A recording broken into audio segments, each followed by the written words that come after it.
Hi friends, सत्य green world में आपका स्वागत है। आज मैं आपके लिए स्पेशल जानकारी लेकर आई हूँ कल्प वृक्ष के बारे में।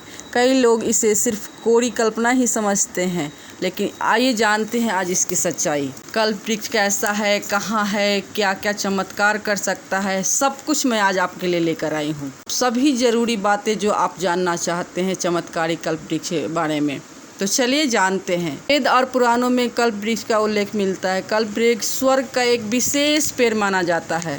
पौराणिक धर्म ग्रंथों और हिंदू मान्यताओं के अनुसार यह माना जाता है कि इस वृक्ष के नीचे बैठकर व्यक्ति जो भी इच्छा करता है या कामना करता है वह जरूर पूरा होता है, क्योंकि इस वृक्ष में अपार सकारात्मक ऊर्जा होती है।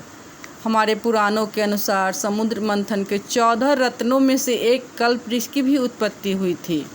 समुद्र मंथन से प्राप्त यह वृक्ष देवराज इंद्र को दे दिया गया था और इंद्र ने इसकी स्थापना सूरकानन वन यानी कि हिमालय के उत्तर में कर दी थी। पद्म पुराण के अनुसार पारिजात ही कल्पतरु है। लेकिन अब यह सवाल उठता है कि क्या सचमुच ऐसा कोई वृक्ष था या है? यदि था तो क्या आज भी वो है? यदि है तो वह कैसा दिखता है और उसके क्या फ़ायदे हैं? चलिए जानते हैं। ओलियेसी कुल के इस वृक्ष का वैज्ञानिक नाम ओलिया कस्पिडाटा है। यह यूरोप के फ्रांस एवं इटली में बहुतायत मात्रा में पाया जाता है। यह दक्षिण अफ्रीका और ऑस्ट्रेलिया में भी पाया जाता है। भारत में इसका वानस्पतिक नाम बम्बोकेसी है। इसको फ्रांसीसी वैज्ञानिक माइकल एडमसन ने 1775 में अफ्रीका में सेनेगल में सर्वप्रथम देखा था। इसी आधार पर इसका नाम एडमसोनिया टेटा रखा गया। इसे बाओबाब भी कहते हैं। वृक्षों और जड़ी बूटियों के जानकारों के मुताबिक यह एक बेहद मोटे तने वाला फलदायी वृक्ष है, जिसकी टहनी लंबी होती है और पत्ते भी लंबे होते हैं। दरअसल यह वृक्ष पीपल के वृक्ष की तरह फैलता है और इसके पत्ते कुछ कुछ आम के पत्तों की तरह दिखते हैं। इसका फल नारियल की तरह होता है, जो वृक्ष की पतली टहनी के सहारे नीचे लटकता रहता है। इसका तना देखने में बरगद के वृक्ष जैसा दिखाई देता है और इसका फूल कमल के फूल में रखी किसी छोटी सी गेंद में निकली असंख्य रुओं की तरह होता है। पीपल की तरह ही कम पानी में यह वृक्ष फलता फूलता है। सदाबहार रहने वाले इस कल्प वृक्ष की पत्तियां बिरले ही गिरती है। यह कभी जनरली गिरती नहीं है। हालांकि इसे पतझड़ी वृक्ष भी कहा गया है। यह वृक्ष लगभग 70 फुट ऊंचा होता है और इसके तने का व्यास 35 फुट तक हो सकता है। 150 फुट तक इसके तने का घेरा नापा गया है और इस पेड़ की औसत जीवन काल 2500 से 3000 साल है। कार्बन डेटिंग के जरिए सबसे पुराने फर्स्ट टाइमर की उम्र 6000 साल आंकी गई थी। और यह भारत में कहाँ कहाँ पाया जाता है आपको मैं बता देती हूँ। औषधीय गुणों के कारण कल्प वृक्ष की पूजा की जाती है। भारत में रांची, अल्मोड़ा, काशी, नर्मदा किनारे, कर्नाटक आदि कुछ जगहों पर यह पेड़ पाया जाता है। पद्म पुराण के अनुसार पारिजात ही कल्प वृक्ष है। यह वृक्ष उत्तर प्रदेश के बाराबांकी के बोरोलिया में आज भी विद्यमान है। कार्बन डेटिंग से वैज्ञानिकों ने इसकी उम्र 5000 वर्ष से भी अधिक की बताई है। और समाचारों के अनुसार ग्वालियर के पास कोलारस में भी एक कल्प वृक्ष है, जिसकी आयु 2000 वर्ष से अधिक की बताई जाती है। ऐसा ही एक पेड़ राजस्थान में अजमेर के पास मांगलियावास में है और दूसरा पुट्टपर्थी के सत साईं बाबा के आश्रम में मौजूद है। यह एक परोपकारी मेडिसिनल प्लांट है, अर्थात दवा देने वाला पेड़ है। इसमें संतरे से 6 गुना ज़्यादा विटामिन सी होता है।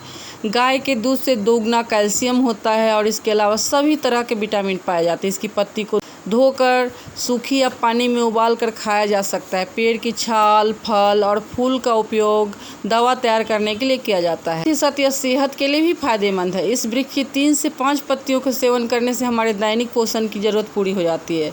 शरीर को जितने भी तरह के सप्लीमेंट की ज़रूरत होती है, इसकी 5 पत्तियों से उसकी पूर्ति हो जाती है। इसकी पत्तियाँ उम्र बढ़ाने में सहायक होती हैं, क्योंकि इसके पत्ते एंटीऑक्सीडेंट होते हैं। यह कब्ज, एसिडिटी में सबसे कारगर है। इसके पत्तों में एलर्जी, दमा, मलेरिया को समाप्त करने की शक्ति है।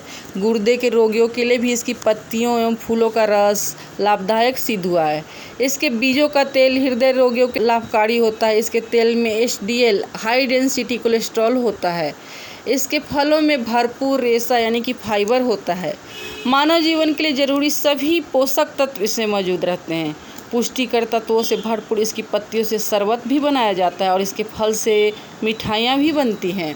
विश्व स्वास्थ्य संगठन WHO के अनुसार हमारे शरीर में आवश्यक 8 एमिनो एसिड में से 6 इस पेड़ में पाए जाते हैं और साथ ही यह पर्यावरण के लिए भी बहुत उपयोगी है। यह वृक्ष जहाँ भी बहुतायत में पाया जाता है वहाँ सूखा नहीं पड़ता है। यह रोगाणुओं का डटकर मुकाबला करता है। इस वृक्ष की खासियत यह है कि कीट पतंगों को यह अपने पास फटकने नहीं देता और दूर दूर तक हवा के प्रदूषण को समाप्त कर देता है। इस मामले में इसमें तुलसी जैसे गुण होते हैं और पानी के भंडारण के लिए इसे काम में लिया जा सकता है, क्योंकि ये अंदर से खोखला हो जाता है लेकिन मजबूत रहता है, जिसमें 1 लाख लीटर से ज़्यादा पानी की स्टोरिंग कैपेसिटी होती है। इसकी छाल से रंगरेज की रंजक यानी कि डाई भी बनाई जाती है। चीज़ों को सांद्र यानी कि सॉलिड बनाने के लिए भी इस वृक्ष का इस्तेमाल किया जाता है। इसके पत्तों का उपयोग हमारे दैनिक जीवन में प्रतिदिन कल्प वृक्ष के पत्ते मिलाकर 20% सब्जी, पालक या मेथी या 80% रख के इसका इस्तेमाल धनिया सलाद की तरह आप कर सकते हैं। इसके 5 से 10 पत्तों को मैश करके पराठे में भी भरा जा सकता है। कल्प वृक्ष का फल आम, नारियल और बिल्ला का जोड़ है, अर्थात यह कच्चा रहने पर आम और बेल तथा पकने पर नारियल जैसा दिखाई देता है, लेकिन यह पूर्णतः जब सूख जाता है तो सूखे खजूर जैसा नज़र आता है। तो दोस्तों, आपको ये जानकारी कैसी लगी कल्प वृक्ष के बारे में हमें कमेंट करके ज़रूर बताएं और हमारा वीडियो अच्छा लगे तो हमारे चैनल को सब्सक्राइब कीजिए और अभी तक चैनल सब्सक्राइब नहीं किए तो जल्दी से जल्दी सब्सक्राइब कीजिए इसी तरह के नए वीडियो पाने के लिए। तब तक के लिए दोस्तों बाय बाय।